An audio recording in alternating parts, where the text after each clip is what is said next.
علی امین گنڈاپور اور محسن نقوی کے درمیان ملاقات ہوئی ہے۔ اس ملاقات کے پیچھے کی کہانی اس ویڈیو میں ڈسکس کریں گے، اور سیکنڈ ہاف میں ہم اس بات کو ڈسکس کریں گے کہ جو اسلام آباد ہائی کورٹ کے 6 ججوں نے سپریم کورٹ جوڈیشل کونسل میں خط بھیجا تھا، اس خط کے نتیجے میں وزیر اعظم اور چیف جسٹس کی آج ملاقات ہوئی ہے، اور اس ملاقات کے بعد یہ فیصلہ بھی کیا گیا ہے کہ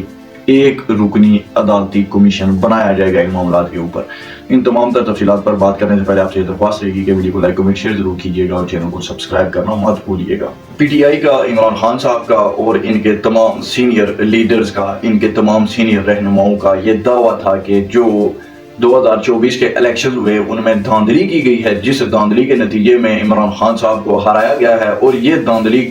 کرانے میں اور اسٹیبلشمنٹ سے لے کر زرداری اور نواز شریف تک اگر کوئی ایک بندہ تھا جس نے یہ تمام کڑیاں ملائی اور یہ تمام اسٹریٹجی جو ہے اس حکمت عملی کو تیار کیا جس انسان نے، وہ تھا جی محسن نقوی صاحب۔ پی ٹی آئی نے بہت زیادہ ان پہ بلیمز کیے، یہ بھی کہا گیا جی کہ یہ زرداری کے یار ہیں، زرداری کے ساتھ ان کی رشتہ داری بھی ہے، چیف آف آرمی اسٹاف جو ہے ان کی جو زوجہ ہیں وہ ان کی قریبی ہیں، ان کی کزن لگتی ہیں، اور بہت طرح کی باتیں جو ہے، بہت طرح کے پروپیگنڈے کیے گئے محسن نقوی صاحب کے خلاف۔ اور جس طرح سے انہوں نے ان آرمی چیف صاحب کے ہوتے ہوئے جتنے ان کو عہدے ملے ہیں اور تمام وہ چیزیں بھی اگر دیکھی جائے، اس وقت بھی وہ پی سی بی چیئرمین بھی ہیں اور ساتھ ہی وہ وزیر داخلہ پاکستان بھی ہیں، تو اس طرح کی باتوں کو اگر دیکھا جائے تو پھر ایسا محسوس ہوتا ہے کہ ہو رہا تھا کہ شاید واقعی کوئی ایسی بات ہو سکتی ہے۔ اب ہونے کو تو کچھ بھی ہو سکتا ہے اس ملک میں، اور کون سے یہ کوئی پہلی بار ہوتا ہے ایسا کہ جی کوئی آرمی چیف اپنی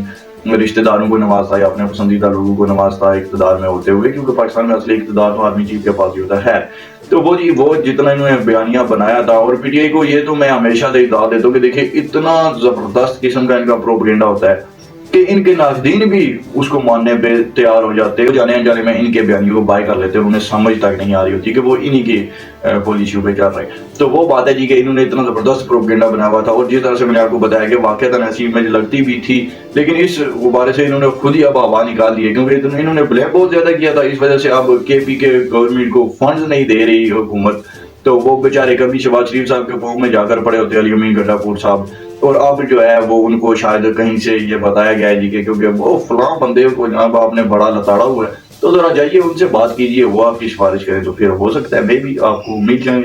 فنڈز وغیرہ۔ تو دیکھتے ہیں جی اب کیا ہوتا ہے، پر یہ بات ضرور ہے کہ پی ٹی آئی کا جو بیانیہ تھا حقیقی آزادی، ہم کوئی غلام نے، ہم تو جناب شعور آ گیا، عمران خان صاحب نے بڑا شعور دے دیا اس قوم کو، اور اس طرح کی جتنی بھی باتیں ہوتی تھی ان تمام غباروں سے آواز نکل گئی ہے، دھیرے دھیرے کرتے کرتے اب یہاں تک آپ خود اندازہ لگائیں کہ جناب آپ کا جو وزیر اعلیٰ ہے وہ جا کر کبھی آپ کے پرائم منسٹر کے پاؤں میں بیٹھا ہوتا ہے، وہ پرائم منسٹر جس کو آپ پرائم منسٹر ہی نہیں مانتے، آپ کے بقول وہ دھاندلی سے بنایا ہوا وزیر اعظم ہے، اور اس کو فوجیوں نے اس کرسی پہ بٹھایا ہوا ہے، ورنہ اس کی کوئی پاور کوئی نہیں ہے اس کے پاس۔ تو اس بندے کی آپ جا کر ملتے کرتے ہیں، آپ کا کام پھر بھی نہیں بنتا، پھر آپ جناب جس بندے کو آپ سب سے زیادہ بلیم کرتے رہے، جس بندے پہ آپ نے سب سے زیادہ کیچڑ اچھالا ہوا ہے، اب آپ جا کر اس سے معافیاں مانگ رہے ہیں، اس سے فنڈز مانگ رہے ہیں، سفارشیں کرنے کو کہہ رہے ہیں، تو پھر دیکھ لیجیے کہاں تک آپ کے حالات پہنچ چکے۔ تو بات وہی ہے کہ جی اس ملک میں جس کو بھی حکومت مل جاتی ہے وہ خوش ہوتا ہے، اور جو بھی اپوزیشن میں ہوتا ہے اس کو جمہوریت یاد آتی ہے، دھاندلی یاد آتی ہے، انتخابات میں شفافیت اس کو نہیں نظر آ رہی ہوتی۔ یہ کوئی آج یا کل کی بات نہیں ہے، اس ملک میں 76-77 سالوں سے یہی ہوتا آیا ہے، اور شاید آگے بھی یہی ہوتا آئے گا کہ ہارنے والا کوئی بھی جو ہے وہ الیکشنز کو تسلیم نہیں کرتا۔ حیرت کی جو بات ہے وہ اس عوام کو لے کر ہے کہ دیکھیے کہ ان لوگوں کو کوئی احساس نہیں رہا کہ ہر حکومت ان کو اسی طرح سے ہی پھدو لگاتی ہے، اور ہر اپوزیشن بھی ان کو انہی ٹرک کی بتیوں کے پیچھے لگا لیتی ہے، اور یہ جناب پھر پیچھے دوڑتے رہتے ہیں، پھر وہ ٹرک چینج کر دیا جاتا ہے، پھر یہ اس کے پیچھے دوڑنے لگ جاتے ہیں، پھر وہ بھی بدل جاتا ہے، پھر تیسرے کے پیچھے لگ جاتے ہیں۔ تو ٹھیک ہے، ایسے ہی چلے گا، جمہوریت اسی کا نام ہے، پاکستان کے اندر جو جمہوریت ہے تو ایسے ہی چلتا آیا ہے، ایسے ہی چلتا رہے گا۔ ہے جو اس سے زیادہ اہم معاملہ تھا یہ تھا اسلام آباد ہائی کورٹ کے 6 ججز کا۔ یہ جو 6 ججز ہیں آپ کو بھی پتہ، یہ مشہور ہیں کہ یہ عمران خان صاحب کو سپورٹ کرتے ہیں، پی ٹی آئی کو سپورٹ کرتے ہیں، اپنی حدود کو پھلانگ کر بھی ان کی سپورٹ کرتے رہے ہیں ماضی میں، اور یہ محسن کیانی صاحب خاص کر کے کچھ زیادہ ہی فیمس ہیں ان معاملات کے اندر، کچھ ان کی آبزرویشنز بھی بڑی عجیب و غریب قسم کی تھی، اب میں ان کو ڈسکس نہیں کرنا چاہتا ہوں کیونکہ وقت کی بھی قلت ہوتی ہے۔ تو ہے جی انہوں نے وہ خط لکھا تھا، اب یہ جو خط والا معاملہ ہے آپ کو تو پتہ ہے کہ انہوں نے سپریم کورٹ جوڈیشل کونسل میں بھیجا تھا وہ خط، تو وہاں سے پھر اس پر پہلے تو سپریم کورٹ کا فل کورٹ بینچ بیٹھا مشاورتی، اور انہوں نے اس پر مشاورت کی کہ اس کا کیا کرنا چاہیے۔ اس کے بعد جی چیف جسٹس آف پاکستان نے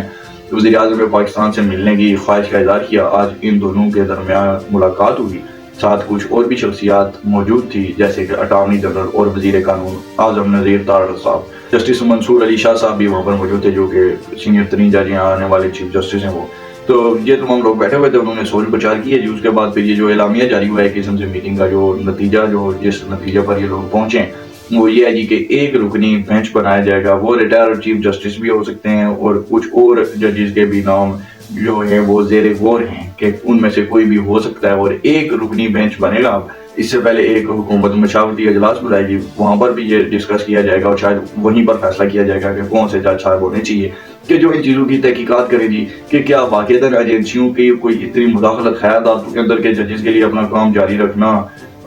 اب مشکل ہو چکا ہے. اور لیکن بات یہ کہ اگر یہ تو آپ انہوں نے جو بنا دیا ہے کمیشن, تو میں تو یہ کہتا ہوں جی کہ اس کمیشن کے اندر پھر ان ججز کو بھی بلانا چاہیے جنہوں نے خط لکھا ہے, ان سے کچھ سوالات ہونے چاہیے. پہلی تو بات یہ ہے کہ جناب آپ کسی اسکول کے چپڑاسی نہیں لگے ہوئے, یقین کریں آپ جناب کوئی جھاڑو شاڑو لگانے والی ہستی نہیں ہے, آپ کوئی چوکیدار نہیں ہے کہیں پہ کھڑے, آپ جج ہیں اس ملک کے. اسلام آباد ہائی کورٹ کے ججز, معزز ججز صاحبان. اگر کوئی آ کر جناب کوئی فوجی اگر ظاہر سی بات ہے کوئی کرنل لیول کا ہی کوئی آفیسر آتا ہوگا نا, تو اگر کوئی کرنل کوئی میجر کوئی آ کر جناب آپ کو اگر دھمکی لگاتا ہے تو آپ کا کیا کام آتا ہے کہ آپ جناب تب خاموش ہو جائیں اور مہینوں کے بعد جا کر سپریم جوڈیشل کونسل کو خط بھیجیں گے. آپ کا تو کام یہ بنتا ہے آپ جناب وہیں پر اسے پوچھ گچھ شروع کر دیں. آپ پبلک کو بتائیں اگر آپ کا چارہ نہیں چلا تو آپ بتائیں کہ آپ کے اختیارات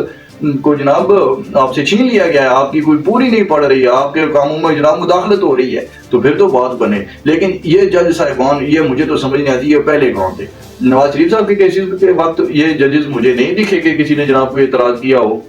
پھر وہ ایک جج صاحب تھے جسٹس وقار سیٹھ صاحب, انہوں نے فیصلہ کیا تھا